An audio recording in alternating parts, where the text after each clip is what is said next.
Hi, I'm Richard Lee with Lee & Associates. We're a land planning firm located right here in Austin, Texas.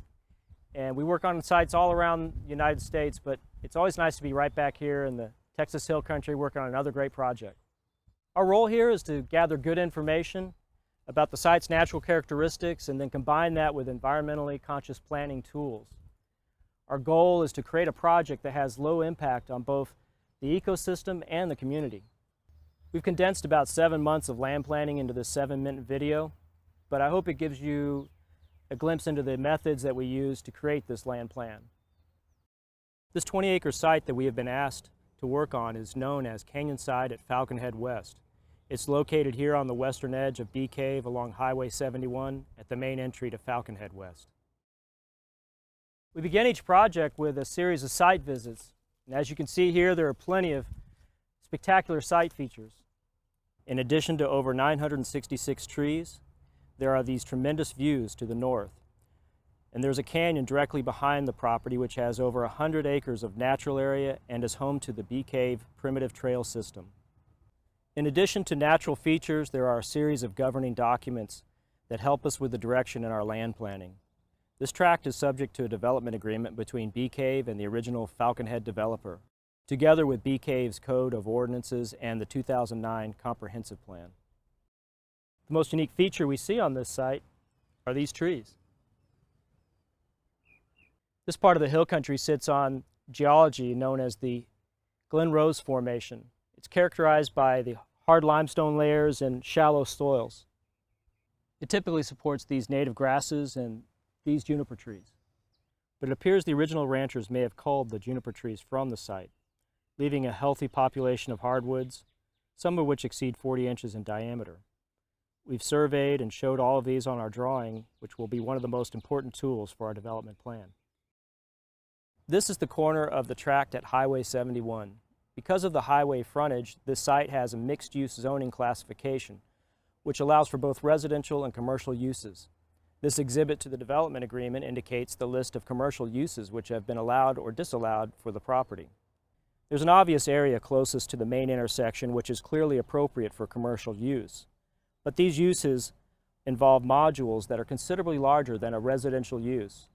For instance, this drawing shows a typical section for a standard parking lot width, which totals 63 feet. Office buildings and retail buildings have similar design minimums. If we incorporate these modules into an overall commercial layout, it can yield approximately 285,000 square feet of office and retail. But contrary to the goals in your comprehensive plan, it also necessitates a series of new commercial driveways entering the highway. And when we overlay this with our plan, watch what happens as we calculate tree mortality. These large commercial modules consume 5,834 caliper inches of trees, and that's a whopping 52% of all the trees on the site. Preserving tree cover is not just an ecological effort.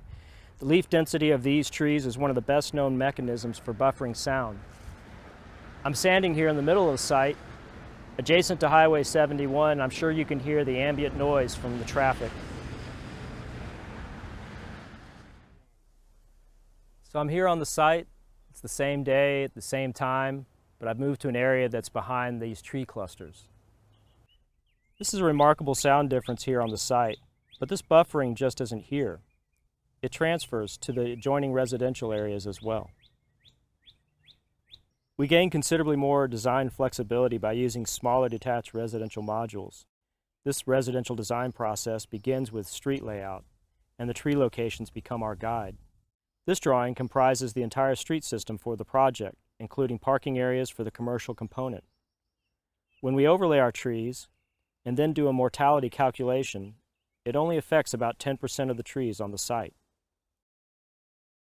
Our next step is to insert a variety of floor plans which can most effectively preserve trees. We can digitally manipulate these plans to best work around site conditions. Single-story plans allow us to work under the canopy of large trees, and the smaller footprint of a two-story plan helps us preserve critical root zones.